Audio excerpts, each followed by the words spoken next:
I want more than just a piece. Wanna be heard from the west to the east. I worked in my craft and I prayed for my time on the scene. The man have never left my team. 19, learned the right creed. Nah, I'm not a right breed, but I might be. In my crease, Nikes, hit up my G. I'll still never sell out my theme. Well, you know about heritage, you go inherited. Don't chill with the snakes, but the flow's still venomous.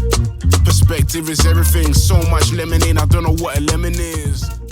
Alex, thank you so much for doing this. It's a pleasure. I'm excited about it. So we often, go to these events, go to these podcasts, go to these shows, and people read out this long bio about us. And I remember, lots of different events I've done. When people read the bio, I'm just like, it's not really me. I don't like how they said that. I'm just itching to correct them or to whatever. So one thing I want to start doing with guests moving forward is asking guests how they would describe who they are and what they do. So how do you think about yourself and what you do? Yeah, well, that is a brilliant question, and in lots of different ways. And if you ask me tomorrow, I'll probably give you a different answer. I'm a community person. I was born and raised in Camden Town, which in the 80s and 90s was a place of community. But I'm also somebody who appreciates the kind of richness of different experiences in the world. My grandparents always lived in a tiny little village called Fotherby in northeast Lincolnshire, where the only thing that ever changed was the addition of a headstone in the churchyard from time to time. Nothing else ever changed. And they and I had a very close relationship. So I think of myself as a bridge builder between different worlds and different life experiences, but rooted in urban communities, which is really my experience growing up in London, living most of my life in London. The only other place I've really lived a couple of years in Nottingham when I studied there, and a year in New York. Yeah. But it's that combination of things, my relationship with my grandparents and my understanding of different experiences in the world, and how sometimes those experiences can lead people to feel separated, that lead me to the work that I do at the Cares Family. That's so fascinating, mainly because it's so different from my upbringing, and I'm really interested in that. So if we jumped, back to where you grew up. So you grew up where? Camden Town in London. Yeah. So what was it, or what interesting things would you say happened when you were young that were kind of shaping who you are now and some of the work you do now? Well, so in Camden Town, it was a very urban, fast-paced place. It was a place where, at that time, and this is going to sound nostalgic, and I don't really mean it to, but at that time, it felt like everyone knew everyone. Right. So there were people from all over the world, but there was like an understanding and a closeness between neighbours. It felt to me like it was a neighbourhood in the proper meaning of the word. And people would stop on the streets, and my mum would leave me in the local toy shop on a Saturday afternoon on my own while she went over the road and did shopping, and I would just hang out with the person who was running the toy shop, who we need to come back to, by the way, because he played a very important role in my life later on and in the development of our work. But at the same time, I was increasingly conscious of the disparities in a place like Camden Town as well. So, I remember racist and right-wing graffiti daubed on walls. I remember the day that the first Gulf War started happened to be the day at my primary school that there was a bomb scare, which kind of educated me a little bit, aged 8 or 9, about war in the world, and even the conflict that was going on in the UK at the time, and the conflict with the IRA, so I felt like I had a rooted experience, one that was rooted in place and rooted in local relationships, but also one that was open to the world because of the fascinating, amazing people that were coming to Camden Town from all over the world, and that were my friends and neighbours. That's so interesting again, because how is it that there were so many people in Camden at that time? I don't want to age you here, but I would imagine that at that period... I'm aging myself, first of all. I would imagine at that period, we didn't have the kind of... Or would you say we had a rich diversity we had now in Camden when you were growing up? No, it wasn't like it is now. But it was an inner city place. It was a place where people would come from all over the world to chase economic success or build families, and it was about as diverse a place in the early to mid 80s as you would get in this country, and it was the the pace and the richness of culture from music and theatre and community events that I just loved growing up as a kid. And the important thing to notice as well is that it was different from the experience that my grandparents had, right, which was a very singular experience as a village where like 60 people live. There weren't very many houses at all. And so I felt a connection to both those worlds. But I still feel most at home in Camden. I think of that as the absolute epicenter of my world, the smells, the people, the places, and the pace of change that is still happening there. Let's talk about that change, because I find that really fascinating. I mean, you spoke there about the guy in the toy shop. I don't know if we should come back to him now, but this idea of you being left in the shop to kind of muck around and then someone will come back for you now. I imagine some parents listening to this podcast are probably like, sorry, what? Why did anyone feel comfortable leaving you alone? What's changed between then and now that makes people recoil, this idea of leaving kids alone to play on the streets, leaving kids alone to wander in shops? That's just something you can't do now. You can't do it as much because the culture has changed, but the world and the vision that I have of a society where there are connections between neighbours and there is trust between neighbours, we would get back to a place where you can do that sort of thing again, where people will look out for one another.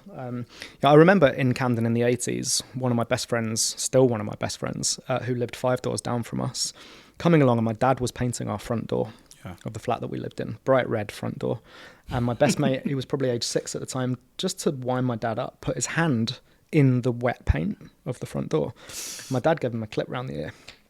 And my best mate ran back to his mum and said, "Bob just hit me." And my best mate's mum said, "Well, what did you do wrong to deserve that?" There was the trust in the community that was good. Like, we're all parenting each other here, right? That famous phrase, it takes a village to raise a child. What's changed since then? Well, 40 years? I'm turning 40 in 3 weeks' time. I think the pace of change in the world has accelerated massively. I think the combination of globalization, gentrification, digitization, deindustrialization, like those market forces have accelerated change and have left people feeling a little bit rudderless and like they don't have a sense of who's who in a community, because then there are cultural changes, like people live less time in the communities that they live in. There's more transience. That's because of housing and housing prices. There's more single occupancy living, which leaves people feeling more alone. They don't have the roots in the community maybe that they once had. There's cultural forces. There are political forces.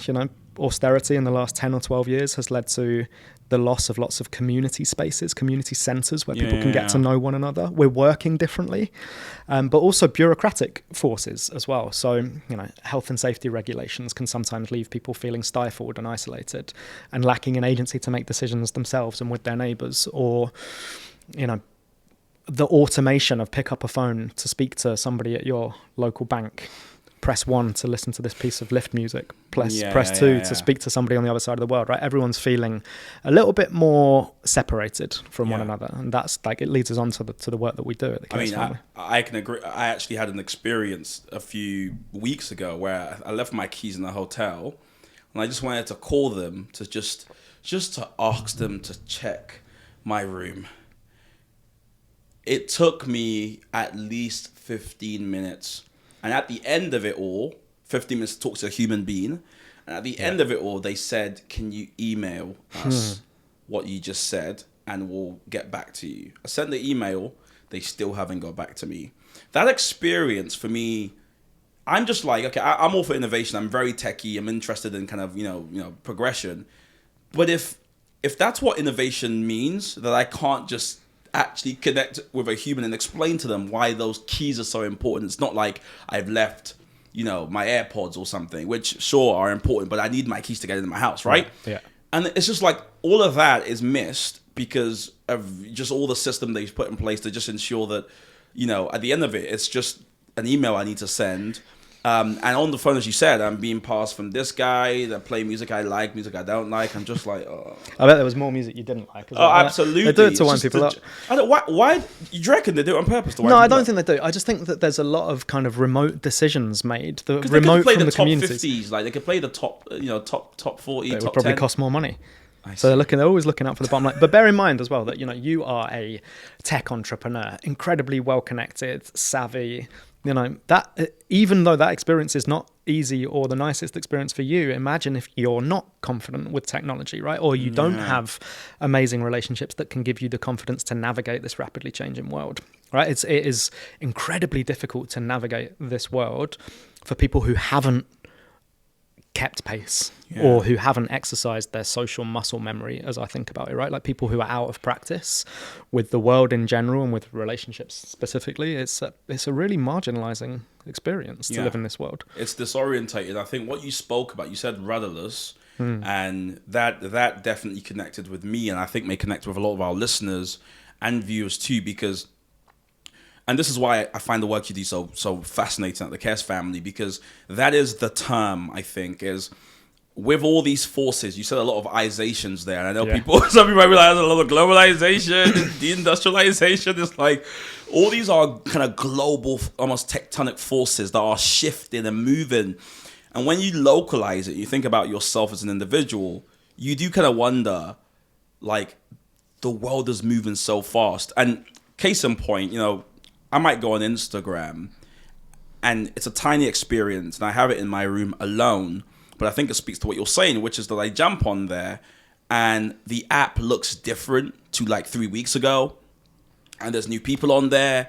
Everyone's kind of showing progress in their life, and it just feels like the world is moving so fast. Yeah. And you just wonder, like, and I think this is the fear a lot of young people have, and maybe older people too. You just feel like you're so behind everything and everyone else. Have you encountered much of that in your work? And what would you say to people who are feeling like that? Because I suspect a lot of people listening to this may be feeling just like that.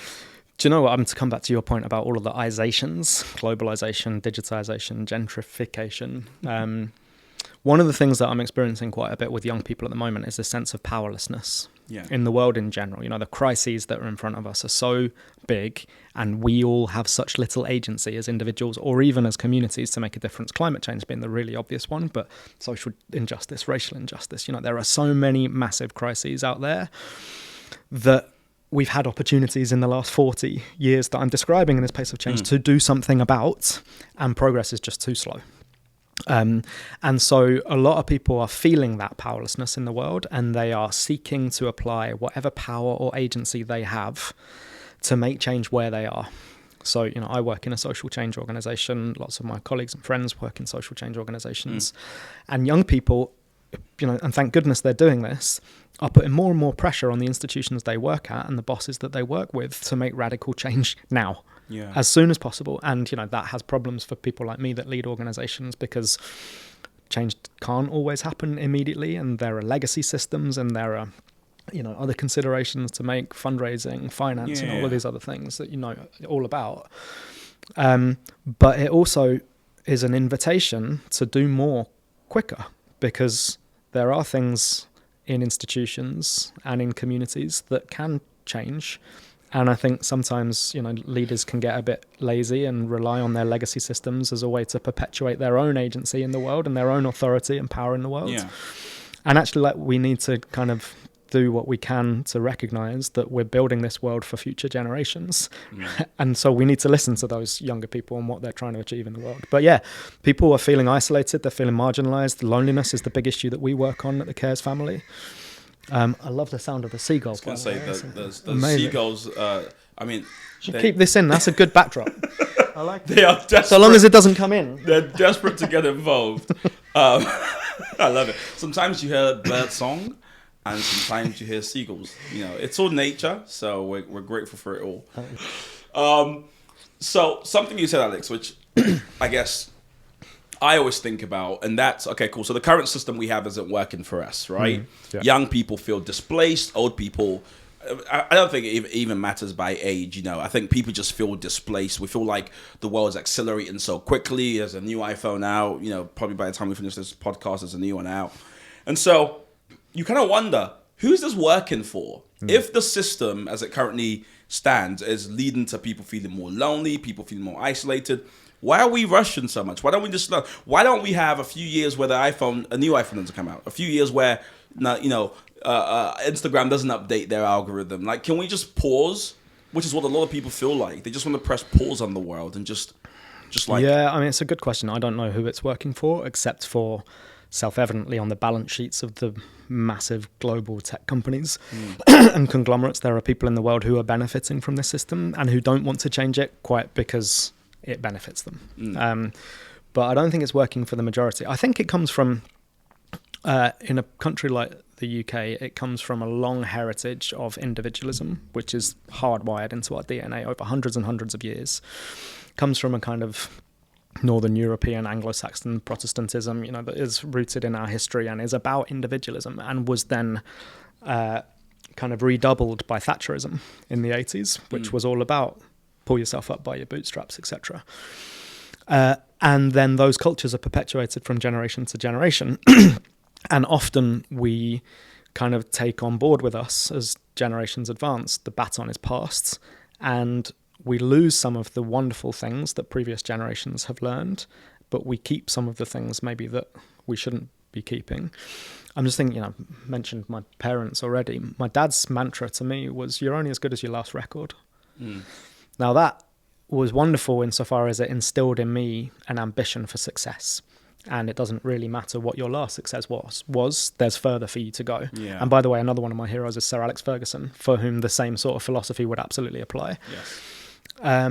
But in the pace that we're living right now, what does that mean? It means you're always aiming higher. You're never satisfied, whether that's in your dating life. And I should add that I'm very satisfied with my dating life. But of course. But it's like you're never satisfied. What's next? On to the next one. It's that is in our culture. It's in how we interact with one another. One of the things that fascinates me, there's a piece of research that shows that it takes 3,000 WhatsApp messages, or people will send and receive 3,000 WhatsApp messages for one face-to-face interaction. That's the proportion, the ratio with which we now have digital exchanges versus face-to-face exchanges. That's really not healthy, right? Know, that make my heart skip a beat. But I bet I can recognize that for my own self. Yeah. I'm sure you can recognize that for your own self as well. It's we're being bounced down this kind of road of rampant capitalism that says that what's efficient is more important than your relationships. You know what? That's for me, what you just said there strikes me as the key, because there is an efficiency to messages. And I realize this, I look after a business like you, I look after a charity as well. So I'm always talking to people either about something they're doing well and they need to do more of, or something they're not doing so well and they need to kind of, work on, or new project, whatever it is. And the amount of messages I send compared to the face-to-face interactions I have is quite, stark, right? Because there's an efficiency to, writing a message, altering it a bit, sending it to 12 people. Right. Versus calling 12 people one by one and having a conversation and going, how's your day? But you don't get the same richness. You don't get the same richness, right? If you call your 12 friends one by one, you're going to learn something. You're going to have an exchange that you didn't even plan for. But what would you say to someone who said there's no time for that? Well, I would point specifically to our use of self-service checkouts, which we do for the same reason, right? People say that they prefer to use self-service checkouts in supermarkets and shops because it's more convenient for them. And they like also being on the phone at the same time, or listening to music, or listening to a podcast, or sending a message at the same time, right? Smiles in the room all round, because that's us. We do it. But they do not like the aggregate feeling of the way that it makes them feel. They do not like the sense of loneliness. They do not like the lost interaction that they had with somebody behind a ticket counter or a supermarket checkout counter that might feel like an informal and quite a shallow interaction.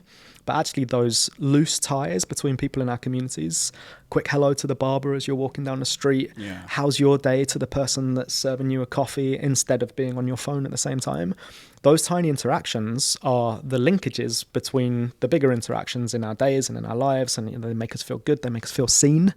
And in a world where so few people feel as seen as they need to, those interactions are fundamental. And again, it comes back to the point that if you're already marginalized in society, if you have physical disability or a frailty, or if you're older and your relationships have fragmented for reasons of people passing away, or you're not working as much as you used to, you don't have the opportunity for the richness of interaction that maybe you once did.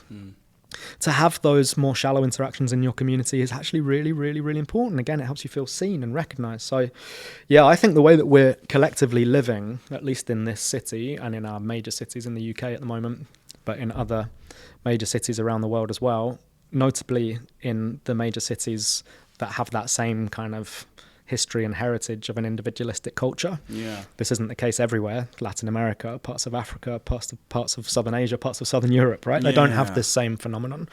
I think it's a really big problem. Yeah, absolutely. I mean, the fact that you speak about different parts of the world, I can speak about. I mean, I grew up in Nigeria for a few years. I was very, very young. I mean, I was there for like 5 or 6 years.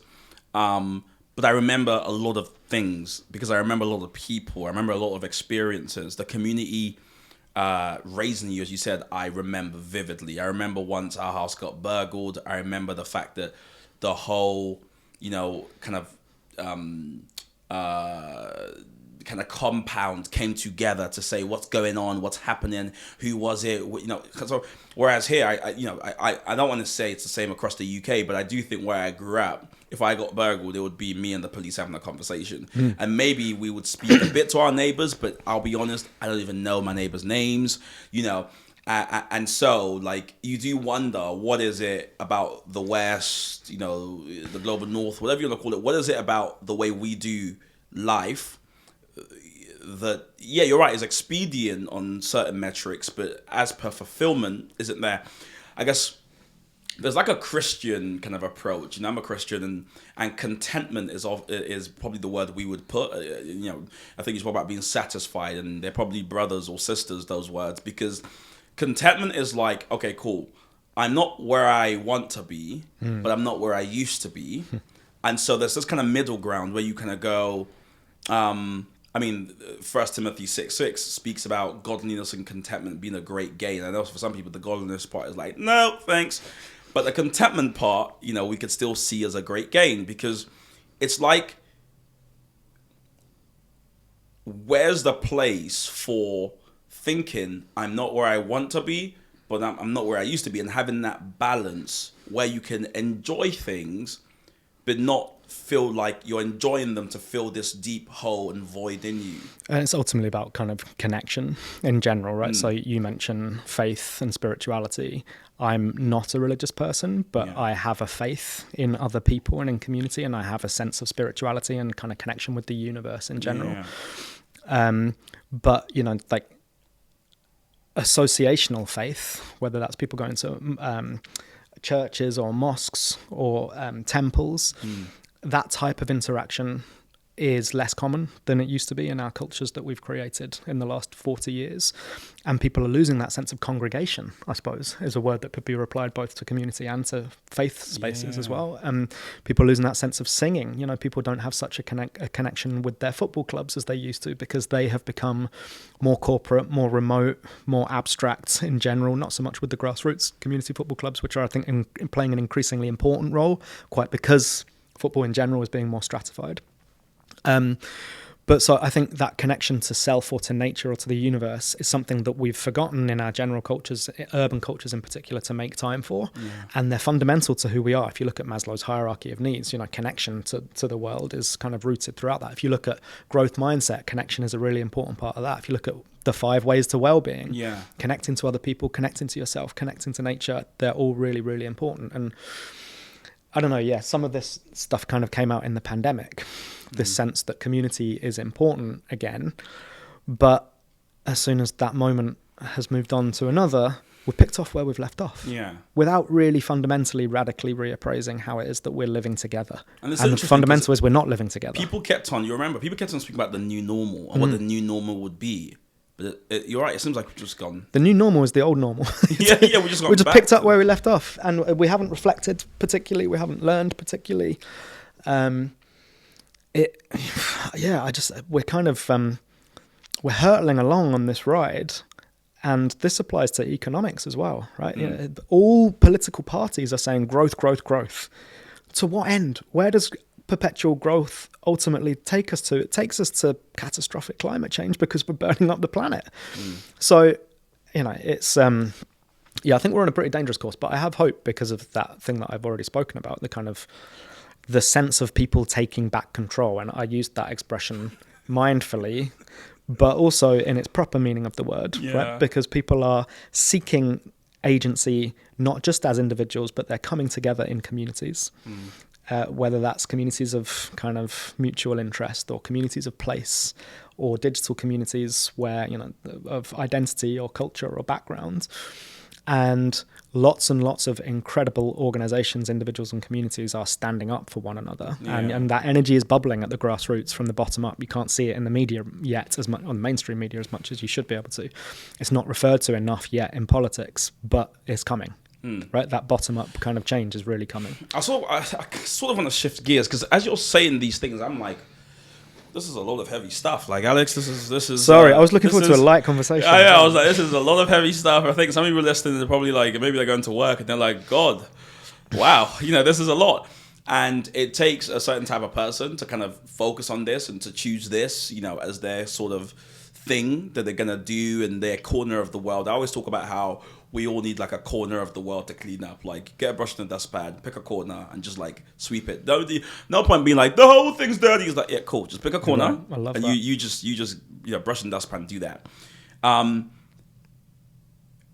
To combat or to build, you know, a business around, you know, solving or addressing loneliness, you know, social deprivation, things like this, you know. You need a lot of energy, and you need a lot of motivation, a lot of kind of, you know, passion to do it. Where would you say your passion comes from for kind of addressing these very sticky, wicked problems that are multi-layered and take a lot of kind of energy, focus to really address? I mean, it's a good question, and it comes back to my grandparents and my relationship that I had with them, and the feeling that older people or people in general might be left out and marginalized. They weren't, thankfully, but the in my imagination, thinking that they could have been, or that if they were alive now they would be, is a real motivator for me. I think then a second motivator and a microcosm for why I do the work that I do in the way that I do it was my first day at university. I come from kind of a family that was in the middle class for the first time, really, as I was growing up, but has working class background and heritage. And so I went to university, and on my first day there, in these kind of grand halls, somebody came up to me and said, "Hi, which school did you go to?" And I was like, "What?" He said, "Which school did you go to?" And I went, "Are you from Camden? Like, do I know you?" Because like, why would he ask me that question if he hadn't recognised me? Yeah. And he said, "No, I'm not from Camden. Which school did you go to?" I'm making this sound like it couldn't possibly be true, but in 2001, this is absolutely something that happened. And I said I went to William Ellis in Camden Town and Haverstock for a bit before that. And he said, he kind of huffed and just moved on to the next person. And what that taught me, and I didn't really know at the time, was there is a hierarchy in this country, and it is built on structures of class and education and a lack of education in some of those communities. And fundamentally, the thing that holds it together is relationships between people. So the opportunities that people in certain schools have, the horizons that they have, the connections that they have, that can get them an internship that at a higher paid job that somebody who might not have had those connections wouldn't ever be able to get. And so in that moment, I think it was, something came alive in my mind about relationships in that moment. Then over the course of the next 10 years or so, I worked in community places. I worked in a school, obviously. Wow. A community place. I worked in a record shop. You might not think of it as a community place, but somewhere people go to get the things they love and share it. And I worked in an estate agent. You might not think of it as a community place, but this is a place where people go to put down roots. A travel agent. Again, you might not think of it as a community place. It's people are going there to book trips to weddings and funerals. Were you deliberately choosing these jobs, or? No, just my reflection many years later is that they taught me about, and a pub, by the way, like a classic place of community. Of course, you have to end with a pub. You have to. And like they just taught me about the power of relationships, and you can see the nexuses and the webs of different people coming in who know different, know some of the people that you've already encountered. And it was at that time, well, I worked in politics then for a couple of years, and in 2010 I was a council candidate. And this is where we get back to the man in the toy shop from when I was a kid. Yeah. On election day in 2010, I was knocking on people's doors, trying to get people to come out and vote for me. And behind one of the doors was this 84-year-old man it turned out was called Fred. And he said he'd love to come out and vote. He'd never missed an election in his life, but he wouldn't be able to today because he hadn't been out of his house for 3 months. He hadn't spoken to anyone for 3 months, apart from his carer who brought him his breakfast and his dinner. So he wouldn't be able to come out. He was very frail, and he was, didn't have the confidence to leave the house either. And I took him to vote in his wheelchair because he was comfortable to do that. And as I returned him to his home, he said, "This has been wonderful to see a younger person, to have a different sort of conversation apart from the one that I have with my carer or the TV," which was his main form of company. "If only I could get a haircut," he said, because his hair in those 3 months had gotten long and greasy. Yeah. So because he'd come out to vote for me, I lost my election, so I don't know if he actually did vote for me, but I felt that he'd come out and voted for me. The next day, the least I could do would be to return to his house, wheel him down the road again so he could get a haircut. Anyway, to cut a long story short, he and I became friends. He inspired the work that I've done now for the last 11 years, which is bringing older and younger people together to reduce not just the loneliness and isolation of the older people, but the loneliness and isolation I'd felt by virtue of just hanging around with other people like me in the world.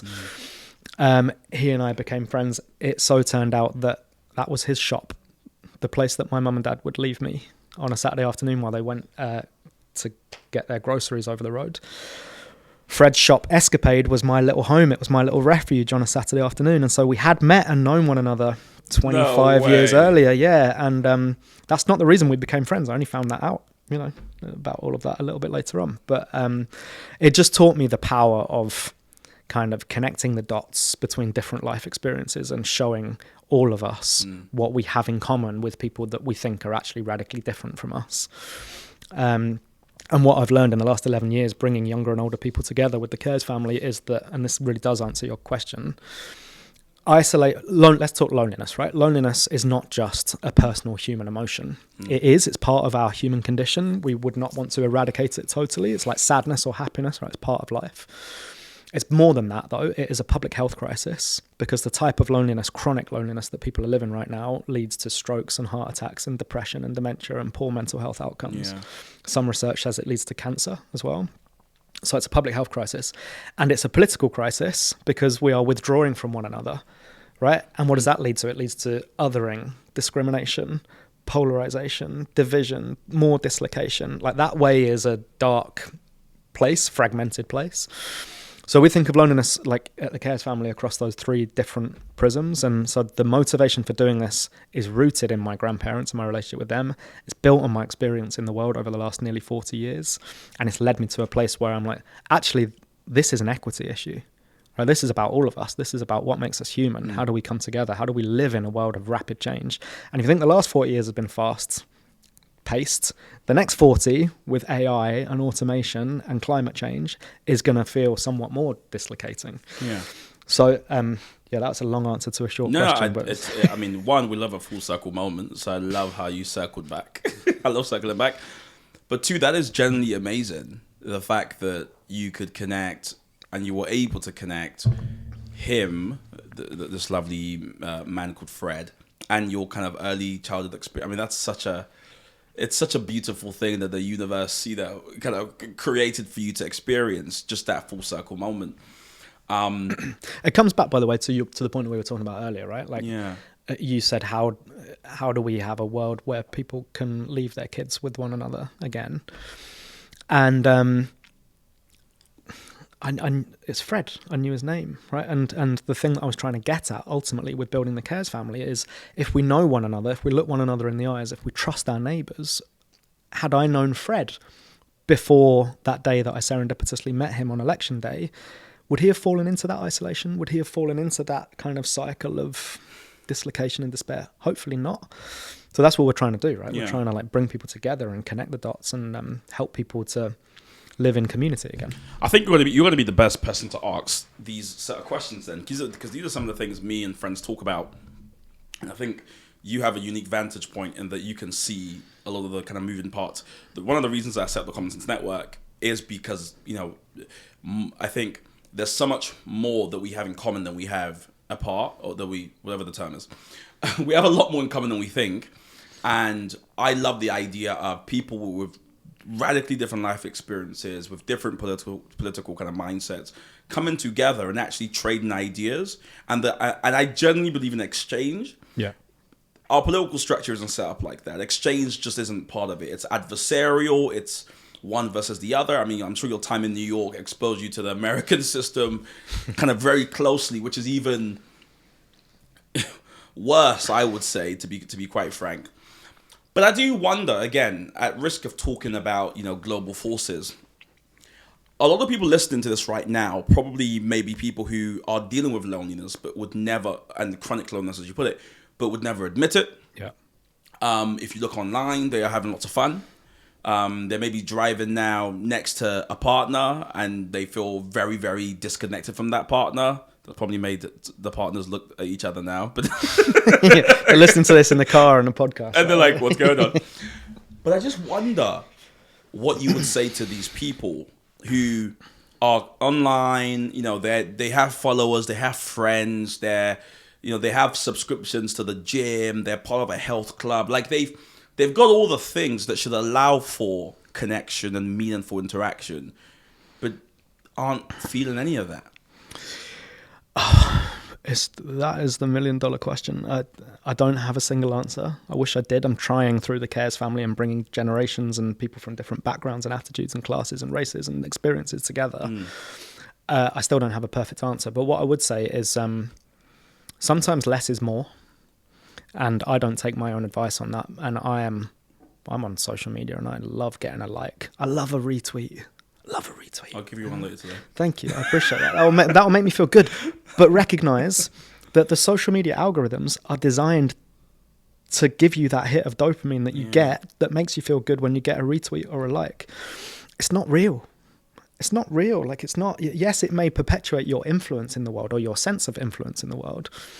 But do you really need to find that other piece of content to put out there in the world? Or actually, is it more important that you spend that time with your son, your daughter, your brother, your sister, your neighbour, your grandparents? And in particular, somebody who might not have quite exactly the same experience in the world as you do, because ultimately that will raise your empathy. So I think less is more in the online space in particular. Reject FOMO. We have to be intentional in this world. We have to make conscious choices.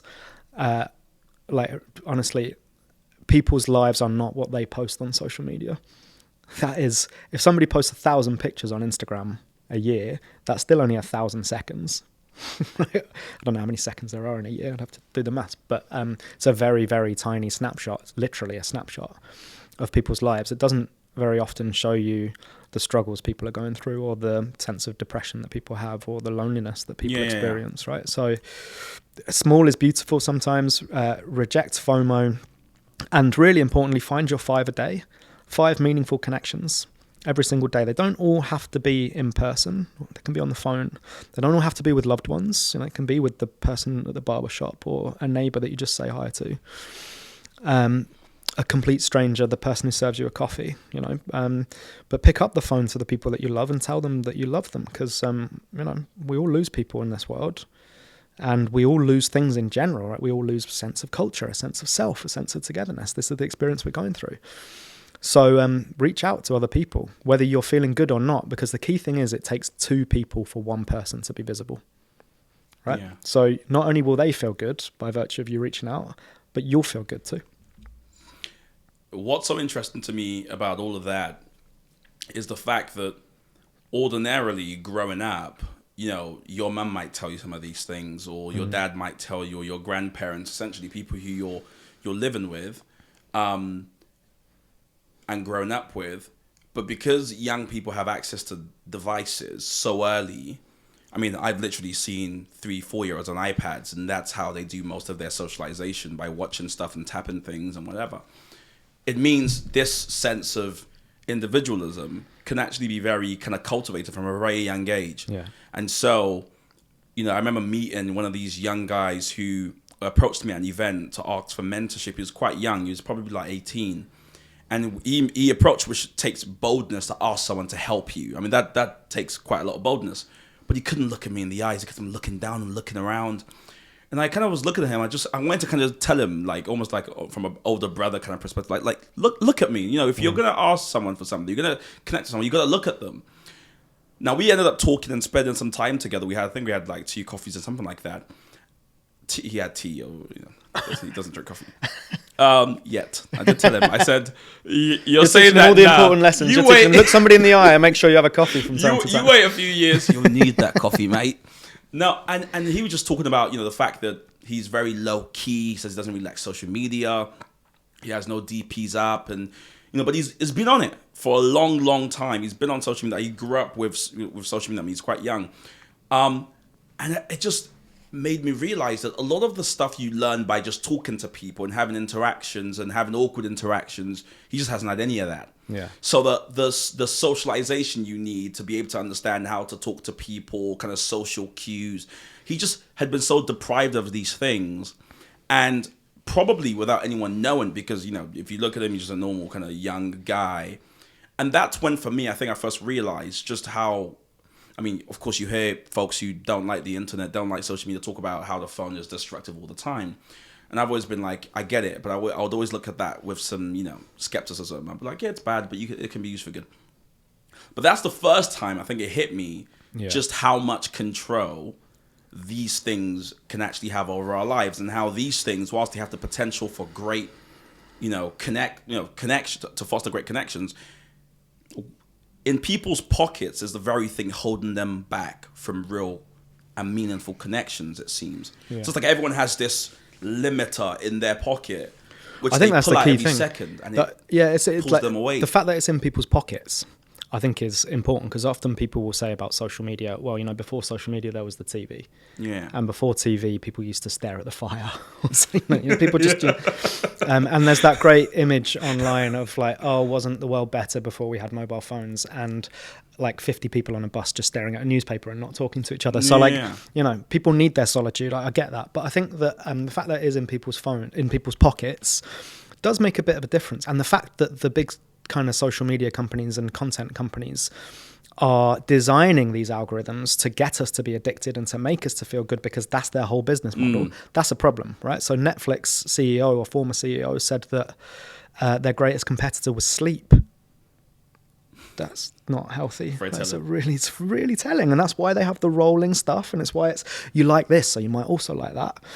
But I think the really important thing that you're saying with that example with the young person who came to you and the kind of lack of social cues or human interactions is, I mean, that's bad enough in itself. But if you zoom out of that and you think, what's this doing to humanity as a whole? It's we're forgetting how to do conflict resolution in relationship with one another.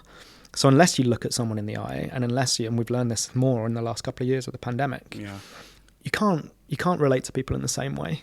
Right, like you actually need to be in space with people in order to be in trust with people. Yeah. And connection moves at the speed of trust. So you have to build trust and then a shared experience before you can have real human connection. So, what does this mean for people? There's lots of evidence that young people are becoming more authoritarian. They believe in democracy less than they used to.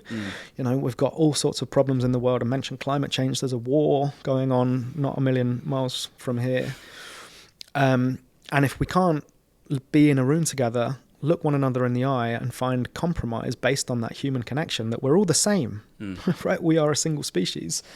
Then I really do feel fear for the world. So it is, I think it's more important than just a cultural phenomenon. I wouldn't put the use of social media in the same bracket as we used to have the TV, and before that we looked at the fire. I think it's more complicated than that. Yeah, absolutely. It's multi-layered, right? There's all these different interlocking parts that make it so difficult. Hence why it's such a difficult problem to solve. Hence why I kind of doff my cap, if you like, to you, because it takes so much to address these things. I mean, you spoke a bit earlier about your work in politics as well. Are you allowed to? Do you still speak about that period of your life? I can talk about that. Yeah, I don't talk about it very often, but I can.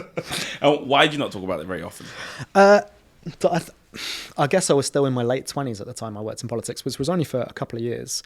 And I thought it was the way to change the world.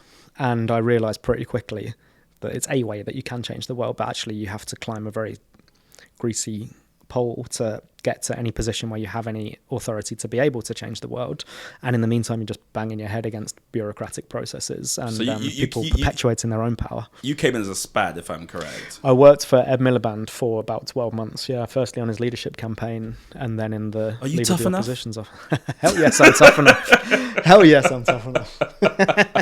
I mean, that's a good point, right? Like in politics now and the way that the media works, people who actually are authentically really wonderful people. Ed Miliband is a lovely, clever, compassionate, empathetic person. But he was trained by this world and the people around him to forget all of that and to try and say something that really isn't you, really wasn't him, in order to like come across a certain way to the electorate. And the electorate, of course, Common Sense Network, they see right through it. This is what I don't get and about the system. We can all see it. So we all know it's odd, and the oddest thing I saw yesterday, Alex, and honestly, obviously I have a deep issue because I am obsessed with news, and I need to see someone about it. It is odd that I keep watching the news. I think there's something there, but I do work in the news, so whatever.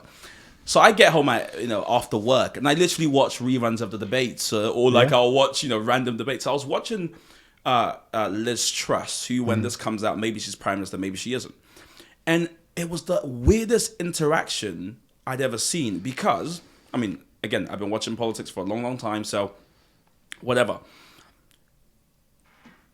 Here's what I saw with Liz Truss. She had a policy that she wanted to put out, that she wanted to run with about changing public sector pay, whatever. People came out and said that this is, we don't like this. She then pulled the policy back. Yeah. In this debate, Kay Burley, who's in the interview, says, "Oh, you backtracked on that policy. Would you like to apologize for basically backtracking, as it were," which is kind of odd. She then said, "I didn't backtrack. People misinterpreted the policy, and as soon as people told me their misinterpretation, I cancelled the policy." Then Kay Burley says, "Okay, how did we misinterpret it?" And she was like, "Oh, the policy is not going ahead anymore. Like, we can move on." And then they just kept on going back and forth for like 3 minutes, with Kay Burley asking her to apologize, her saying the policy isn't happening anymore, so we should move on, and that the media misinterpreted. And this just kept going around. And I'm just thinking, we all know what happened. But they kept on doing this weird dance of like kind of word politics and sounded like, "Do you apologize?" She was like, no, the media got it wrong. And she was like, "No." And I just watched the crowd, and it's like, is there anyone in there who's genuinely like, "Oh, I wonder," we all know. She said a policy. She realized the backlash was a bit too much. And like a normal human being, she probably thought, "Oh gosh, okay, let's get rid of it." And they just got rid of it. But it's like, for some reason, do they think they're fooling anyone when all that stuff happens? No, I don't think anyone thinks they're fooling anyone. But I think that there's 2 points on this. One is that it comes back to the previous thing we just talked about, is that we're not very good at conflict resolution anymore. And in the example that you use, people are getting people are obsessing about the finer details of words, or you said this and you said that, and and that's not healthy in any argument. Actually, you have to look at the substance of the argument rather than the semantics of the argument, and that's true in human relationships in general. So that's a problem. But if somebody feels like they've done something wrong or made a misstep or a mistake, we all do it. We all do it every single day. Say, "Look, I'm really sorry. Actually, I hadn't done the preparation on that, and I made a mistake, and we're changing that policy because we don't think it was very good, and I own up to that, and I'm responsible for that. And I can talk about it if you want. I think actually there are other things that people want to hear, so we can talk about those too." But people have much, much more respect for that. Much more respect. I would love to see what you just said, like on a debate somewhere, because I've been watching politics for as long as I have. The way U-turns are branded, I think, is so stupid. Yeah. If you thought something was going to work and presented with fresh information, or upon a second kind of deeper look, you realize that actually this isn't the best thing. Let's do this instead. I'm more confident in this. People go, "You changed your mind. You changed your mind. You're terrible. Yeah, you're wrong. We won't vote for you." Well, so I have the amazing privilege and fortune of being an Obama fellow and spending some time in America with Barack and Michelle Obama and other like amazing change makers from around the world. I saw one of your pictures. It's it's just like the most incredible experience of my life. And one of the questions, so I was selected from 21,000 people to be 20 in this round of Obama fellows, and one of the questions was, tell us the last time you changed your mind. That world and people who lead with empathy, right, like Barack and Michelle Obama, and people who are more cognizant of the value of human relationships and bottom-up change and how broken different systems and cultures are, as they are, they're very cognizant of that.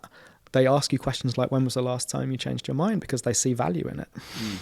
I think my answer, by the way, was like on republicanism in this country. So I used to feel very strongly, and it would make sense given some of the things that I've shared with you, that we shouldn't have a monarch in this country because it's not democratic and it perpetuates the class system. And I've kind of changed my mind on that. I haven't changed my mind on the theory or the philosophy, but I've seen the value that the Queen has had in giving people comfort over a long period of time, and her consistency, continuity, and her not being a politician. One of the other things my dad says is that if there was a president in this country in the last 20 years, it would have either been Tony Blair or Nigel Farage. So I'm like, all right, thought of either. I'm not a Republican anymore. Let's just keep the Queen for a bit. But so I think that was my answer to the question. When was the last time you changed your mind? But I think it's an asset being able to change your mind, and because the opposite is being dogmatic and stubborn, right? Like that's not. And the thing is, none of us. This is what I find so fascinating about maybe the distance. I mean, it's just a screen, but I think it's thousands of miles. It feels the distance that these screens create between us and reality. Because I would never be friends with someone who never changes their mind, never apologizes, and like is never wrong about anything ever. Like that would just be such an awkward relationship to have. I couldn't trust such a person. And so why that's the main thing we look for in our political leaders who we want to trust, I've always found really peculiar. I agree. But there is another extreme here, right? Where you're apologizing for things constantly, as has happened with our current Prime Minister, or by the time this goes out, maybe our former Prime Minister, where like every week he's apologizing for something else incompetent or inept that he's done. And he was right to apologize for all those things because he did a lot of incompetent and inept things. But like, that's not good either. You don't want to be apologizing for stuff every day. That kind of shows that you're on the wrong track. But yeah, from time to time when people make mistakes, fess up. Yeah. And having some of the things we're talking about, almost like we're talking about throwbacks, all right? Changing your mind, speaking to people, who live next to you, learning the names of your neighbors, all these things are things that, you're right, as we've rapidly accelerated and as digital proliferation has exacerbated, we've left some things on, something that's falling out of the car, if you like. And it seems like care and compassion are some of these things that have fallen out the car. And I guess really what this conversation is kind of bringing to the top for me is really thinking how people pick that back up and really understand that, you can climb, as you said, the corporate ladder. But every time you have a big piece of success, you want to share it with somebody. Right. Every time you watch a funny video, you want to share it. You want to show somebody. You want to connect with them.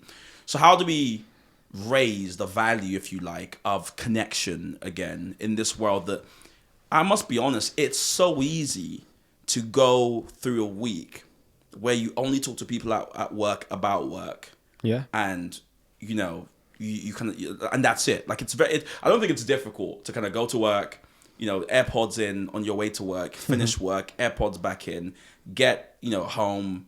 Maybe you watch like 2 shows, it's 10. So you're like, bedtime. Then you keep scrolling when you're in bed, and that doesn't help either. Yeah, that is some people's reality for a whole week. Hence why I speak about those people who do feel like they're in a black hole, and just feel like it's too much to kind of dig myself out. How do we raise the value of connection and relationships again? Well, so the first thing I would say is you talked about success and the importance of sharing success. I don't know if this is how you intended that to mean, what you intended that to mean, but I think people also need to recognize that their individual success is shared. Not just that they're sharing their individual success with others, but that their teacher helped them on that road, right? A parent helped them on that road, a grandparent, a colleague, other people around you. That success was never individual. It was always based on the relationships and the value that people got from those relationships. Second thing I'd say, that if we're on this hurtling train through professional life in this context where media and social media and kind of rampant capitalism and rampant political forces, some of which we've discussed, are dominating our existence, we need to remember the things that made us human in the first place.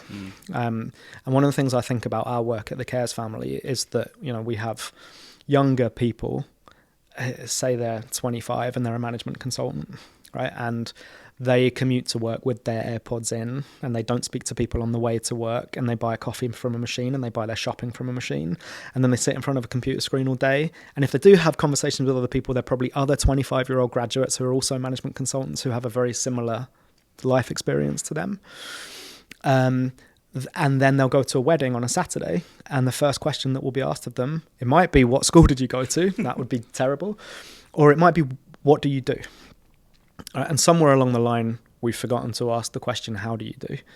The value that we are expecting of people is in their jobs, their profession, their professional identity. How do you do is like, who are you in the world? How are you feeling about today? How are you feeling about your role in the world? How do you do is a better question than what do you do? But when that 25-year-old comes along to an activity with 106-year-old Olive, who lives down the road from me in North London, and Olive doesn't know what that wedding looks like and doesn't know what management consultancy is, literally doesn't know what it is. And probably the first question is not going to be, what do you do? It's going to be, how are you? Yeah. Right? Then the 25-year-old management consultant needs to re-raise their human empathy, needs to like be kind, or it needs to raise the qualities and characteristics that make them human in the first place. So kindness, empathy, humor, sometimes flirtation, and yes, that can happen between a 106-year-old and a 25-year-old. It's weirdly wonderful to see. You know, but just like being in a room with people, and sometimes those like younger people come into interactions with the older people stressed. They're like, I don't have time for this. I've got 100 emails landing in my inbox. I've just had another 10 notifications on WhatsApp. I don't have time to hang out with 40, 90-year-olds. When they leave, they are euphoric, top of the world, because they've forgotten about their phone. We don't have phones. Apart from in new tech workshops where younger and older people share tech skills, we don't really have phones or screens or anything in the spaces that intergenerational spaces that we create. So, you know, I guess the answer to your question is, how do we build connection again? We stop, we pause, we spend time with other people who are not like us. We look at the intersections across generations in particular. The reason that we do intergenerational work is not just because of younger and older people. It's because the middle class has swelled so much in the last 40 years. So you have rooted older people in big cities like London, who are often quite socially conservative, you know, working class, not well educated, not well traveled, in their 80s and 90s, who grew up during a war, right, and who can remember the Blitz as a defining moment in their lives. And they live side by side with very liberal, urban, metropolitan, well-educated, well-travelled young people who are incredibly well digitally connected in the world. You bring those two groups together, and I used to say that a magic happens, but it's not magic. It's just humanity. Humanity is magic, but you know, it's just, you forget all of those other things that are going on in your world. You forget about all those efficiencies that you're trying to create, and you remember what's important. Brilliant. I mean, we need you to succeed. It's such an important work you're doing, and honestly, thank you for doing it, and thank you for being part of this conversation. Thank you for having me. Thanks. Hey, thank you for taking time to watch that video. Here at the Common Sense Network, we thrive on exposing you to different ideas. If you're someone who likes ideas, you like learning new things, hit the subscribe button now and turn on notifications so you're first to hear when we have a new video out.